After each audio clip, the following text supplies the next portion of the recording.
Hello friends, welcome back கேபே ஸ்டோ channel நண்பர்களே.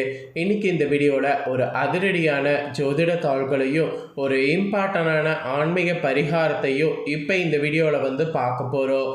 ஸோ என்ன பார்க்க போகிறோம் அப்படிங்கிறத இன்ட்ரோவில் முதல்ல சொல்கிறேன், வாங்க பார்ப்பீங்க. 2026 6வது மாதமான ஜூன் மாதமானது நடந்துட்டுருக்கு. இந்த ஜூன் மாதம் சாதாரண மாதம் கிடையாது. கிரக ரீதியாகவும் ஆன்மீக ரீதியாகவும் மிக முக்கியமான மாதம் என்று சொல்லலாம்.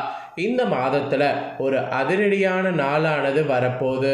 அது என்னைக்குன்னு பார்த்தீங்கன்னா ஜூன் மாதம் 14ஆம் நாள் அன்னைக்கு, தமிழ் மாதம் வைகாசியுடைய 31ஆம் நாள் கிழமை அன்னைக்கு, ஞாயிற்றுக்கிழமை.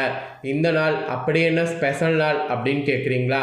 இந்த நாள் பார்த்தீங்கன்னு வச்சுக்கோங்களேன், அமாவாசையானது வருது. வரக்கூடிய அமாவாசை வைகாசி மாதத்தில் வரக்கூடிய அமாவாசை. ஆக்சுவலி இந்த வைகாசியில் ஒரு ஸ்பெஷல் என்னன்னா, வைகாசி பிறக்கக்கூடிய அன்னைக்கும் அமாவாசை, வைகாசி முடியக்கூடிய இந்த 31ஆம் நாளும் அமாவாசை. அதனால் இந்த வைகாசியில் வரக்கூடிய இந்த 2வது அமாவாசை முற்றிலும் ரொம்ப சிறப்பான அமாவாசையாக குறிப்பிடப்படுது.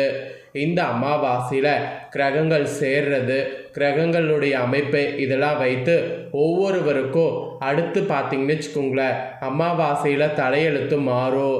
முன்னோர்களுடைய சாபம் நீங்குமா, முன்னோர்களுடைய அருள் கிடைக்குமா, இதெல்லாம் எப்படிங்கிறத தான் இந்த வீடியோவில் ஷேர் பண்ண போகிறேன்.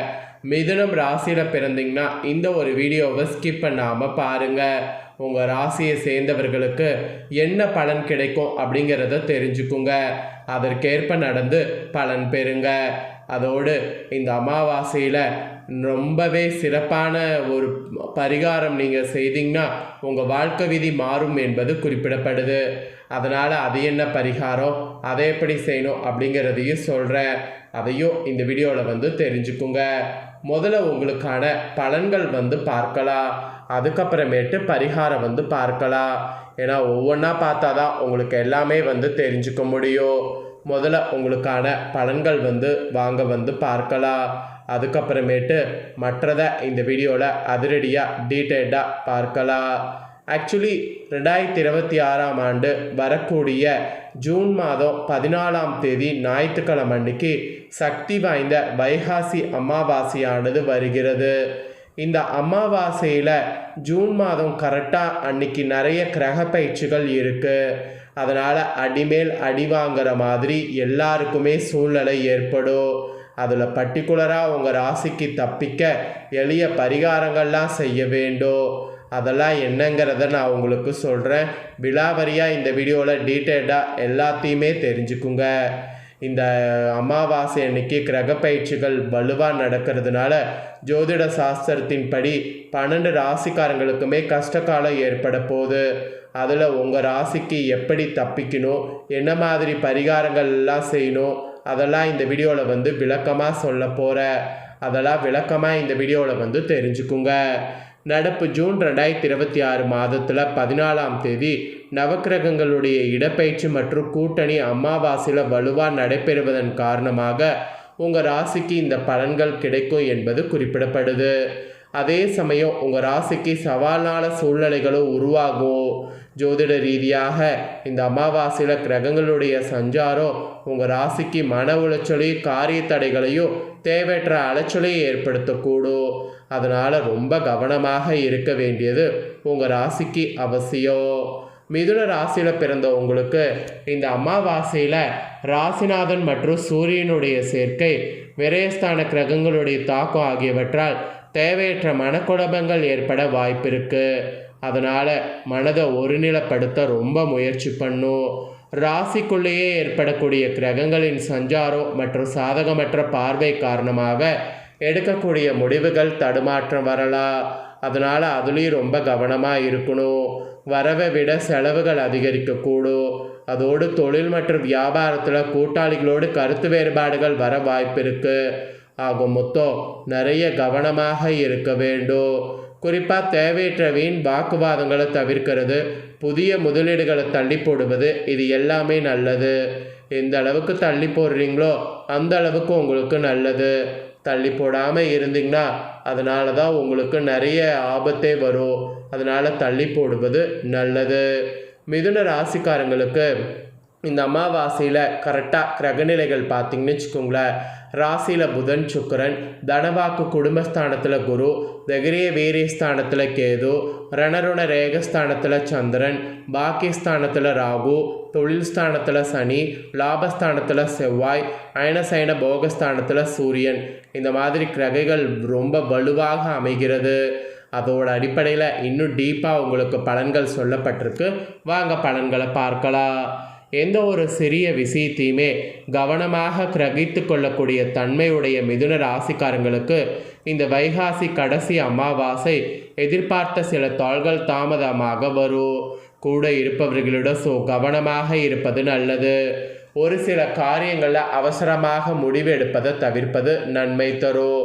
அதோடு முக்கிய நபர்களுடைய அறிமுகம் கிடைப்பதோடு அவர் மூலம் உதவியும் உங்களுக்கு கிடைக்கும்.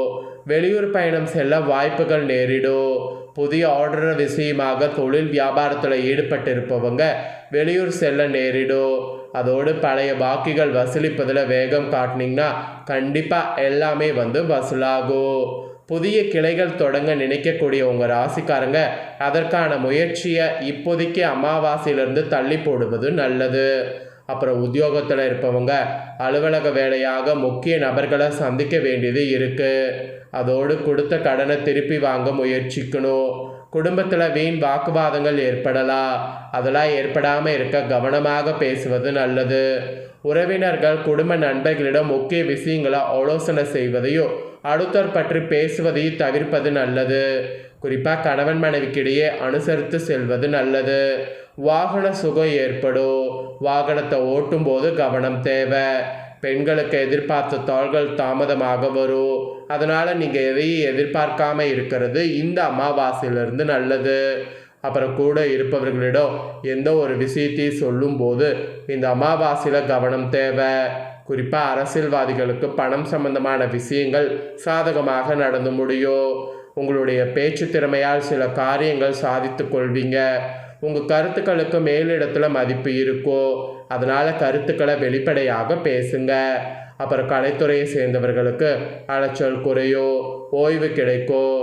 பயணங்கள் சந்தோஷமானதாக இருக்கும். நிம்மதியான காலகட்டமாக இருக்கும். எதுக்கும் கலங்க வேண்டாம். அதோடு மாணவர்களுக்கு பாடங்கள் படிக்கும்போது மனதை ஒருமுகப்படுத்தி படிப்பது நல்லது.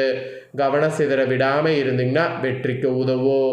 இந்த மாதிரி தாங்க உங்களுக்கு அமாவாசை பலன்கள் இருக்குது என்பது குறிப்பிடப்பட்டிருக்கு. முன்னோர்களுடைய சாபத்தால் உங்களுக்கு என்ன நடக்கும் அப்படிங்கிறத தெளிவாக சொல்லியிருக்கேன். இதற்கேற்ப நடந்து பலன் பெறுங்க.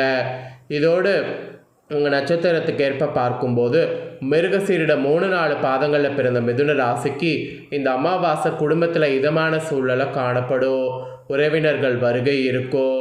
கணவன் மனைவிக்கிடையே ஒருவருக்கொருவர் விட்டு கொடுத்து செல்வது உங்களுக்கு நல்லது. அதனால் விட்டு கொடுத்து செல்லணுங்கிற மாதிரி குறிப்பிடப்படுது. இதே திருவாதுரையில் பிறந்த உங்கள் மிதுன ராசிக்காரங்களுக்கு இந்த வைகாசி அமாவாசையில் திடீர் செலவு உண்டாகலாம். ஸோ அதை தடுக்க காரியங்களில் கவனமாக இருங்க. காரியங்களில் தடை தாமதம் ஏற்படும். திடீர் செலவு ஏற்படும். கவனம் தேவை. அலைச்சல் அப்போ தான் ஏற்படாமல் தப்பிக்க முடியும். அப்புறம் புனர்பூசம் 1, 2, 3 பாதங்களில் பிறந்த உங்கள் ராசிக்கு சொல்லப்பட்டிருக்கு. இதில் பிறந்த உங்கள் மிதுன ராசிக்கு இந்த அமாவாசை உங்கள் வியாபாரத்தை சீரமைப்பதற்கு சுயமாக மேற்கொள்ளக்கூடிய முயற்சி நிச்சய வெற்றியடையும். அப்போ உங்கள் நட்சத்திரக்காரங்க சுயமாக மேற்கொள்ளணும். இதெல்லாம் தாங்க உங்களுக்கான பலன்கள் என்பது குறிப்பிடப்பட்டிருக்கு. இதற்கேற்ப உங்கள் நட்சத்திரத்துக்கும் நான் சொன்னல, இதெல்லாம் தெரிஞ்சுக்கிட்டீங்களே. இதற்கேற்ப இந்த அமாவாசையில் நடந்து பலன் பெறுங்க. அமாவாசைங்கிறது முன்னோரை வழிபாடு செய்கிறதுக்கு உகந்த நாள் மட்டும் கிடையாது. பரிகாரம் போன்றவற்றை செய்வதற்கும் உகந்த நாள் தான்.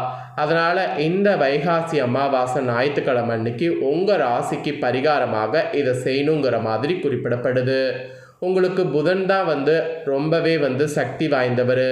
புதனுக்கு அதிபதியாக இருக்கக்கூடிய நீங்கள் புதனுக்கு அர்ச்சனை செய்து இந்த நாளில் வழிபாடு செய்தீங்கன்னா மன அமைதியை தரும். பொருளாதார உயரும்.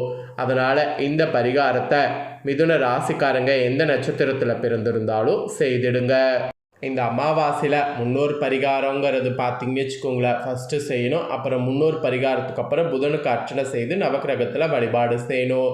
ஸோ இந்த பரிகாரம், இந்த பலன்கள் நீங்கள் பார்த்து தெரிஞ்சு பயனடைஞ்சது போல் உங்கள் ஃப்ரெண்ட்ஸ் ஃபேமிலி இருக்கவங்களும் பார்த்து தெரிஞ்சு பயனடையணும்னு நினச்சிங்கன்னா வீடியோ லைக் பண்ணி உங்கள் ஃப்ரெண்ட்ஸ் ஃபேமிலிக்கு ஷேர் பண்ணுங்கள். அவங்களும் பார்த்து பயன்பெறட்டும். இதே போல் புதிய தகவல்களை தெரிந்து கொள்ள சேனலை சப்ஸ்கிரைப் பண்ணுங்கள், கூட பெல் பண்ண ப்ரெஸ் பண்ணுங்கள். அப்போ தான் நான் போகிற மற்ற அப்டேட்டான வீடியோ உடனுக்குடனே தெரிந்து கொள்ள முடியும். ஸோ மறக்காமல் சப்ஸ்கிரைப் சப்ஸ்கிரைப் பண்ணி பெல் பண்ண ப்ரெஸ் பண்ணுங்கள். நெக்ஸ்ட் இதே போல் சுவாரஸ்யமாக வேறு ஒரு புதிய வீடியோவில் உங்களை சந்திக்கிறேன். சப்ஸ்கிரைப் பண்ணி பெல் பண்ண ப்ரெஸ் பண்ணி சப்போர்ட் பண்ணுங்கள். நன்றி.